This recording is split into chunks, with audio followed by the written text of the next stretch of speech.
পৃথিবীর কোথাও পাসপোর্ট লাগে না একমাত্র রানী এলিজাবেথের, কিন্তু কেন?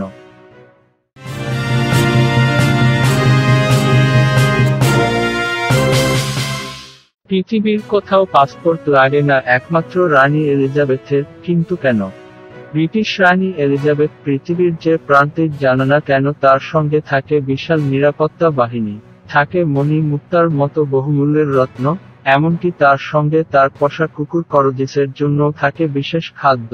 তবে যে জিনিসটি কখনোই থাকে না তা হলো পাসপোর্ট, কারণ পৃথিবীর কোথাও কোনো সীমান্ত অতিক্রমণে তার পাসপোর্ট লাগে না।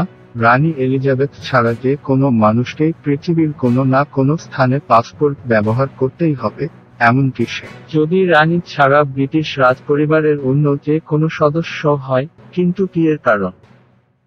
জানা গেছে, যত ব্রিটিশ পাসপোর্ট ইস্যু করা তার সবই রানীর পক্ষ থেকে। এ প্রসঙ্গে ব্রিটিশ রাজপরিবারের ওয়েবসাইটে লেখা আছে, রানী যখন বিদেশে ভ্রমণ করেন তখন তার কোনো পাসপোর্টের প্রয়োজন নেই।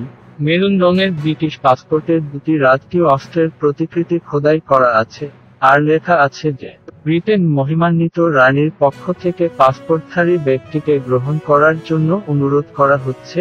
সুতরাং যেখানে স্বয়ং রানী ব্রিটিশ পাসপোর্ট ইস্যু করেন এবং পাসপোর্টধারী ব্যক্তির দায় গ্রহণ করেন, সেখানে তার নিজের দায় নিয়ে কারো কোনো প্রশ্নই থাকতে পারে না। তবে রানী ছাড়া ব্রিটিশ রাজ পরিবারের অন্য যে কোনো সদস্যকেই বিদেশ ভ্রমণে পাসপোর্ট বহন করতে হবে, এমনকি এটি রানীর স্বামী ডিউক অব এডিনবার্গের জন্যও প্রযোজ্য।